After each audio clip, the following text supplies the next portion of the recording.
सबसे पहला point, data redundancy and inconsistency. ठीक है, तो इसका मतलब समझते हैं क्या होता है।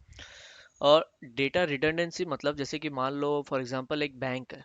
ठीक है, एक बैंक स्टोर कर रहा है क्या, अपना सेविंग्स अकाउंट का यूजर का डेटा और करेंट अकाउंट यूजर्स का डेटा। ठीक है, तो सेविंग्स अकाउंट के यूजर के डेटा में उसने क्या क्या बनाया होगा, मान लो एक बैंक है।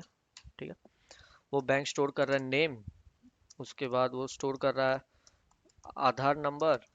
ठीक है, और वो स्टोर कर रहा है पैन कार्ड नंबर और फ़ोन नंबर, ईमेल आईडी, और क्या, टाइप ऑफ अकाउंट। ठीक है, TYPE, टाइप ऑफ अकाउंट और अकाउंट नंबर। ठीक है, मान लो ये सारे एट्रीब्यूट स्टोर कर रहा है वो बैंक हर यूज़र का। ठीक है, तो नेम डाल दिया, Aadhaar card, PAN card, phone, email, type of account, account number. ठीक है, ये एक दो तीन चार पाँच छः सात, ये सात एट्रीब्यूट्स वो लोग रिकॉर्ड करते हैं हर यूज़र का। ठीक है, जो वो लोग, जो लोग का खाता उस बैंक में खुला हुआ है। राइट। अच्छा, अब क्या होगा, ये सेविंग्स अकाउंट के लिए वो लोग ये बनाया। ठीक है, ये डेटाबेस। ठीक है, इस डेटाबेस ये का जैसे कि मान लो हेडिंग है सेविंग्स अकाउंट डेटाबेस। ठीक, तो आज ये लोग सेविंग्स अकाउंट का डेटा रिकॉर्ड कर रहा है। अब मान लो फ्यूचर में इन लोग एक और फीचर लेकर आया करंट अकाउंट का। ठीक है, तो अब करंट अकाउंट के ये लोग क्या किया, ये लोग एक अलग से डेटाबेस ये लोग बनाया। ठीक है, ये मान लो ये जो डेटा है ये एक एक्सेल शीट में स्टोर करके रखा गया था। उस एक्सेल शीट का नाम था सेविंग्स अकाउंट डेटाबेस। ठीक, अब करंट अकाउंट स्टार्ट हुआ आज से, तो करंट अकाउंट के लिए ये लोग एक और एक्सेल शीट अब बनाएगा। ठीक है, उस एक्सेल शीट में भी ये सेम एट्रीब्यूट्स वो लोग डालेगा वापस से। ठीक है, और इस बार क्या होगा, टाइप ऑफ अकाउंट करंट हो जाएगा, है ना। तो ये देखो, करंट अकाउंट और सेविंग्स अकाउंट दो अलग अलग एक्सेल शीट है। ठीक है, लेकिन दोनों में साथ में छह एट्रीब्यूट तो ऐसा है जो सिर्फ कॉमन है। ठीक है, करंट अकाउंट में भी हम नेम स्टोर कर रहे हैं, Aadhaar card, PAN card, phone number, email. ठीक है, एक दो तीन चार, एक दो तीन चार पाँच। ठीक है, ये पांच एट्रीब्यूट जो है ये तो सेम है दोनों में, सेविंग्स में भी करंट में भी। तो इससे क्या हुआ, हम लोग वेस्टेज ऑफ स्टोरेज कर रहे हैं। ठीक है, अननेसेसरी ये पांच जब ऑलरेडी स्टोर किया हुआ है सेविंग्स के लिए, तो इसको वापस से करंट के लिए हम लोग क्यों स्टोर करें। ठीक है, तो ये क्या है, एक वेस्टेज ऑफ डेटा। ठीक है, अननेसेसरी हम लोग डेटा खत्म कर रहे हैं अपने डेटाबेस का, अननेसेसरी स्टोरेज खत्म कर रहे हैं डेटाबेस का। ठीक है, तो इसको बोलते हैं डेटा रिडंडेंसी, मतलब जब सेम डेटा मल्टीपल जगह पड़ा है। ठीक है, सेम डेटा मल्टीपल लोकेशंस पे अगर पड़ा है तो इसको बुलाता है डेटा रिडंडेंसी। ठीक है, अब इस डेटा रिडंडेंसी के कारण क्या होगा, डेटा इनकंसिस्टेंसी भी आ सकता है। इनकंसिस्टेंसी मतलब जैसे कि मान लो सेविंग्स अकाउंट का एक शीट था, एक था करंट अकाउंट का शीट। अब सेविंग्स अकाउंट का मान लो एक यूजर आता है। ठीक है, अब वो बोलता है कि सर मुझे अपना फ़ोन नंबर चेंज करना है। ठीक, तो क्या होगा, मान लो उन्होंने बैंक वालों ने उसका एक्सेल शीट खोला सेविंग्स अकाउंट का और फ़ोन नंबर चेंज कर दिया। ठीक, और करंट अकाउंट में करना वो लोग भूल गए। तो अब क्या होगा, सेविंग्स अकाउंट में तो उसका फ़ोन नंबर चेंज हो गया, लेकिन करंट अकाउंट में उसका फ़ोन नंबर अभी पुराना वाला है। तो ये क्या हो गया, डेटा का इनकंसिस्टेंसी हो गया यहाँ पे। मतलब एक जगह कुछ और डेटा, एक जगह कुछ और डेटा, यूजर सेम है, आधार कार्ड सेम है, नाम सेम है, लेकिन दोनों का फ़ोन नंबर दो जगह अलग अलग है। ठीक है, जैसे कि मान लो अगर किसी को अपना ईमेल आईडी चेंज कराना है। ठीक है, तो ईमेल आईडी चेंज कराया और मान लो करंट अकाउंट में ईमेल आईडी चेंज कर दिया, लेकिन सेविंग्स अकाउंट में करना भूल गया। ठीक, तो इससे क्या होगा, करंट अकाउंट में एक अलग ईमेल, सेविंग्स अकाउंट में एक अलग ईमेल। तो ये सब क्या है, डेटा इनकंसिस्टेंट हो गया इसका मतलब। ठीक है, तो यही सब जो प्रॉब्लम है फाइल मैनेजर में होता है। फाइल मैनेजर में क्या, मैनुअली हम लोग को करना पड़ेगा ये सब चीज़। ठीक है, या फिर कोई बहुत कॉम्प्लेक्स प्रोग्राम लिखना होगा, हाँ, जिससे जैसे कि मान लो एक एक्सेल शीट है, उसको मैप कराना होगा दूसरा शीट से, ताकि एक जगह डेटा चेंज करे तो दूसरा जगह भी चेंज हो जाए। तो ये सब ड्रामाबाजी में बहुत टाइम लगता है। ठीक है, तो यही सब हम लोग का काम आसान कर देता है डीबीएमएस का सॉफ्टवेयर।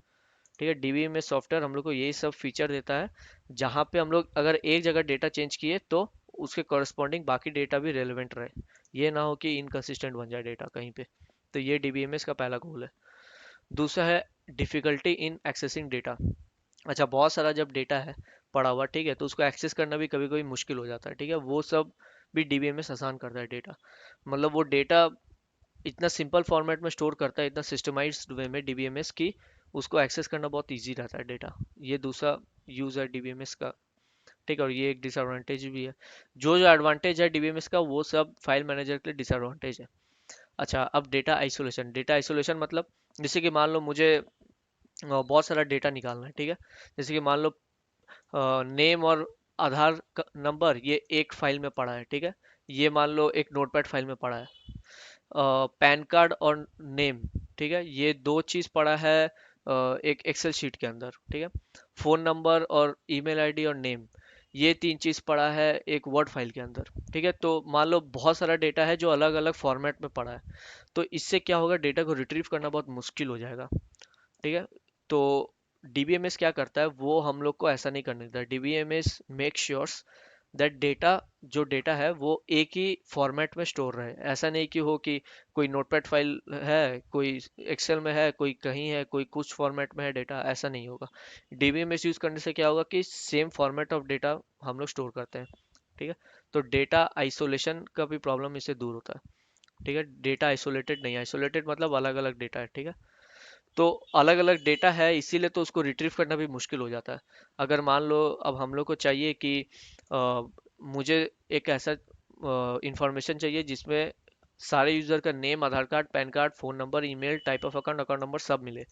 तो क्या होगा, हम लोग को नोटपैड फाइल से कुछ डेटा उठाना होगा, कुछ वर्ड फाइल से डेटा उठाना होगा, कुछ एक्सेल फाइल से डेटा उठाना होगा। तो बहुत सारा अलग अलग जगह से डेटा उठा के सम अप करके दिखाना पड़ेगा।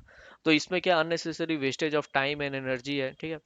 लेकिन डीबीएमएस में अगर हम लोग स्टोर किए होते हैं यही सेम डेटा, तो वो एक ही फॉर्मेट में होता है और उसको बस एक सिंपल क्वेरी लिखते हैं हम लोग और वो डेटा मिल जाता है हम लोग को, ठीक है। उसको रिट्रीव करना इजी हो जाता, क्योंकि डेटा आइसोलेटेड नहीं है उसमें, ठीक है। डेटा उसमें सेम फॉर्मेट में स्टोर्ड है। Integrity problems. इंटीग्रिटी प्रॉब्लम्स मतलब जैसे कि मान लो एक फील्ड है ईमेल आईडी, ठीक है। ईमेल आईडी हम लोग मान लो यूजर्स का ले रहे हैं, ठीक है। वो लोग मान लो एक बैंक में अकाउंट खुलाना है, तो ऑनलाइन आजकल सब हो गया है, तो मान लो ऑनलाइन अकाउंट खुलाना है। तो अब वो यूज़र है, उससे ईमेल आईडी मांगा जा रहा है, तो वो यूज़र क्या किया, @gmail.com लिख रहा था जब, तो वो @ लिखना भूल गया, ठीक है। तो अब इससे क्या होगा, डेटा तो रॉन्ग एंट्री मार दिया वो। अब यही डेटा वो सबमिट कर दिया और यही सेम डेटा हम लोग का डेटाबेस में भी स्टोर हो गया। तो इससे क्या हुआ, डेटाबेस करप्ट हो गया, क्योंकि डेटाबेस मतलब गलत हो गया, क्योंकि डेटाबेस में एंट्री गलत हुआ है। कोई भी ईमेल आईडी @ के बिना नहीं होता है, तो वो गलत डेटा घुस गया डेटाबेस में। लेकिन अगर हम लोग डीबीएमएस सॉफ्टवेयर यूज़ करें तो डीबीएमएस सॉफ्टवेयर में क्या होता है, हम लोग ऐसा चेक्स लगा सकते हैं, ठीक है, कि जी ईमेल आईडी का जो फील्ड है उसमें हमेशा चेक करना कि @gmail.com है कि नहीं। अगर नहीं है तो यूज़र को एरर थ्रो करो और उसको प्रॉम्प्ट करो कि राइट @gmail.com, ठीक है। Mail ID should end with @gmail.com, इस टाइप का कुछ उसको मैसेज चल जाए, ठीक है। ऐसा एक प्रॉम्प्ट मिले यूजर को। तो ये सब इंटीग्रिटी प्रॉब्लम्स जो है कि डेटा इसी टाइप का होना चाहिए, ठीक है, वो दूर करता है डीबीएमएस सॉफ्टवेयर। अब अगर मान लो कोई एज, किसी का एज पूछा जा रहा है, तो एज नंबर्स ही हो सकता है, 25 ही होगा नंबर। अगर मान लो कोई एज का फील्ड में गलती से अपना नाम लिख दिया, तो वो तो रॉन्ग हो गया ना, इंटीग्रिटी प्रॉब्लम हो गया वहाँ। एज की जगह वो नाम लिख दिया अपना, तो भी उसको एक एरर थ्रो कर दिया कि age should only be an integer, ठीक है। तो इस टाइप का जो इंटीग्रिटी प्रॉब्लम्स है वो डीबीएमएस दूर करता है। Atomicity problem. एटोमिसिटी प्रॉब्लम होता है कि एक ही बार में ट्रांजैक्शन होना चाहिए। फॉर एग्जांपल अगर मान लो तुम फोन पे से किसी को पैसा भेजी, ठीक है। मान लो 1000 रुपया तुम भेजी अपने फ़ोन से मुझे, ठीक है। तो ऐसा ना हो कि तुम्हारे फ़ोन में डेबिट तो हो गया लेकिन मेरे फ़ोन में क्रेडिट ही नहीं हुआ, वो डेटा बीच में लॉस्ट हो गया और पैसा गया तुम्हारा, ऐसा ना हो, ठीक है। वो ट्रांजैक्शन एक ही बार में कंप्लीट हो, इसको बोलते हैं एटॉमिक ट्रांजैक्शन। मतलब एक बार में वो ट्रांजैक्शन कंप्लीट हुआ। इवन इफ अगर मान लो तुम जब डेबिट कर रही थी पैसा, उसी वक्त मान लो सर्वर फेल हो गया, पूरा करंट इलेक्ट्रिसिटी सब चला गया पूरा दुनिया का, तो अब क्या होगा, वो ट्रांजैक्शन बीच में अटक गया। तो बीच में अटकने के कारण ऐसा ना हो कि अब तुम्हारा डेबिट हो गया, ले साला मेरे बैंक में पैसा पहुंचने के पहले ही सब डेटा उड़ गया, ऐसा ना हो, ठीक है। अगर मान लो बीच में लाइन चला भी गया, इलेक्ट्रिसिटी चला भी गया सर्वर्स का, तो वो जो ट्रांजेक्शन है वो पूरा जीरो से स्टार्ट होगा वापस। इसका मतलब तुम्हारा डेबिट होगा ही नहीं। डेबिट हो भी गया तो तुमको वापस क्रेडिट हो जाएगा वो पैसा, क्योंकि वो मेरे तक पहुंचा ही नहीं वो मनी। तो एटॉमिक ट्रांजेक्शन मतलब अगर तुम्हारे यहाँ से डेबिट हुआ है तो मेक श्योर कहीं क्रेडिट भी हुआ है, ठीक है। ऐसा ना हो कि कहीं से डेबिट हो गया कहीं क्रेडिट ही नहीं हुआ वो पैसा, ऐसा ना हो, पूरा एटॉमिक हो ट्रांजेक्शन। तो ये एटॉमिक प्रॉब्लम जो है, एटोमिसिटी प्रॉब्लम्स, ये था फाइल मैनेजर में जो डीबीएमएस दूर कर दिया। अच्छा, कॉन्करेंट एक्सेस एनोमली। अच्छा, अब नेक्स्ट है concurrent access anomalies. For example मान लो तुम फोन पे से किसी को पैसा भेज रही हो, ठीक है, और तुम्हारा भाई तुम्हारा एटीएम कार्ड से पैसा निकाल रहा है, तो दोनों क्या है, दोनों डेबिट प्रोग्राम्स चल रहा है ना। तो दोनों का डेबिट प्रोग्राम एक साथ चल पाए, इसको बोलते हैं कॉन्करेंट एक्सेस। मतलब एक साथ दोनों प्रोग्राम चल पाए, एक फोन पे से क्रेडिट भी, मतलब फोन पे से पैसा जा रहा है तो डेबिट भी हो रहा है इधर भी, और एटीएम से पैसा निकल रहा है तो वहां भी डेबिट हो रहा है, दोनों केस में डेबिट का प्रोग्राम चल रहा है। ठीक है, या एक साथ पैरेलली दो दो ट्रांजेक्शन हैंडल करना। ठीक है, मतलब at the same time more than one request को एक्सेप्ट करके उसको सही से एग्जीक्यूट करना, ये होता है कॉन्करेंट ट्रांजेक्शंस। तो कॉन्करेंट ट्रांजेक्शन्स भी हो सके, ठीक है, कॉन्करेंट एक्सेस भी हो सके उस डेटाबेस का। तो ये चीज़ फाइल मैनेजर में बहुत दिक्कत होता था, जिसको डीबीएम में सॉल्व कर दिया। अब एक साथ अगर दो से ज़्यादा, तीन चार पांच रिक्वेस्ट भी आता है, तो वो एक साथ हैंडल कर पाता है सारे रिक्वेस्ट को। Security problems. अच्छा, जैसे कि मान लो एक डेटाबेस है, अमेजोन का एग्जांपल लेते हैं। एक अमेजोन बहुत बड़ा कंपनी है, उसके पास बहुत सारा डेटाबेस है, ठीक है। अब तुम नहीं चाहते कि वो पूरा डेटाबेस हर यूजर को एक्सेसिबल हो। जैसे कि मान लो मार्केटिंग टीम है, लॉजिस्टिक टीम है, और एक है कस्टमर केयर टीम। तो तुम नहीं चाहती कस्टमर केयर टीम को ये पता चले कि यूजर का date of birth, PAN card, Aadhaar card क्या है, ठीक है। उसको सिर्फ क्या दिखना चाहिए, उसको दिखना चाहिए कस्टमर का पास्ट रिकॉर्ड क्या है, मतलब पास्ट ऑर्डर्स क्या है, और वो कब क्या परचेज किया था। बस इतना उसके लिए काफ़ी है। तुम लॉजिस्टिक टीम को क्या दिखाना चाहती हो, लॉजिस्टिक टीम को दिखना चाहिए कि उसका डिलीवरी एड्रेस क्या है, बस ये। उसको ये नहीं दिखना चाहिए कि किससे ट्रांजेक्शन किया, यूपीआई से किया था कि क्रेडिट कार्ड से किया था, वो सब जान को क्या करेगा। लॉजिस्टिक का काम है सिर्फ नेम और एड्रेस देना कस्टमर का, बस। एक मार्केटिंग टीम है, मार्केटिंग टीम के पास क्या क्या डेटा होना चाहिए, उसके पास होना चाहिए यूज़र का name, email ID, phone number, और होना चाहिए उसका लाइक्स और डिसलाइक्स, कि वो क्या ज़्यादा देख रहा है क्या नहीं देख रहा है, उसका लाइक्स डिसलाइक्स क्या, ये सब डेटा होना चाहिए मार्केटिंग टीम के पास। हाँ, लाइक डिसलाइक का डेटा लॉजिस्टिक टीम लेके क्या करेगा, या फिर कस्टमर केयर टीम देख के क्या करेगा लाइक डिसलाइक्स का डेटा। ठीक है, तो हर डिपार्टमेंट को अलग अलग टाइप का डेटा वो लोग के लिए रेलिवेंट है। ठीक है, तो यही होता है सिक्योरिटी के लिए। ठीक है, हम लोग क्या चाहते हैं, हर डिपार्टमेंट को उसके रेलेवेंट डेटा सिर्फ मिले। इससे क्या रहेगा, वो पूरा कंपनी का सिक्योरिटी मेंटेन रहेगा। ठीक है, अगर कोई मार्केटिंग का बंदा को मान लो सारा डेटा मिल गया, सारा डेटाबेस, ठीक है, और वो गलती से डेटाबेस कुछ करप्ट कर दिया, और उसके कारण फिर क्या होगा, लॉजिस्टिक डिपार्टमेंट का भी बांस हो गया, क्योंकि पूरा डेटाबेस ही करप्ट कर दिया वो। ठीक है, तो ये सब क्या सिक्योरिटी प्रॉब्लम्स कि नहीं, जो डिपार्टमेंट जिसका है उसको सिर्फ वही सब डेटा दिखना चाहिए। ठीक है, एक मैनेजर ज़्यादा डेटा देख सकता है कंपनी का कंपेयर टू एक स्टूडेंट, मतलब एक फ्रेशर। एक फ्रेशर जितना डेटाबेस देख सकता है, उससे ज़्यादा डेटाबेस का एक्सेस एक मैनेजर को होता है। मैनेजर से भी ज़्यादा डेटाबेस का एक्सेस होता है एक सीईओ को। एक सीईओ चाहे तो अपना पूरा कंपनी का डेटाबेस देख सकता है, उसको राइट है देखने का। लेकिन एक फ्रेशर क्या करेगा उतना डेटा देख के। ठीक है, तो हर यूज़र के लिए उसका एक व्यू बनाना, इसको बोलते हैं डीबीएमएस में व्यू। ठीक है, व्यू ऑफ डेटाबेस। तो हर यूज़र के लिए अलग अलग व्यू बनाना, कि उसका सिर्फ यहीं तक लिमिट है डेटा देखने का, उससे ज़्यादा वो डेटा नहीं देख सकता, एक्सेसिबल ही नहीं है उसके लिए। तो ये सब क्या सिक्योरिटी मेजर्स है हर कंपनी के लिए।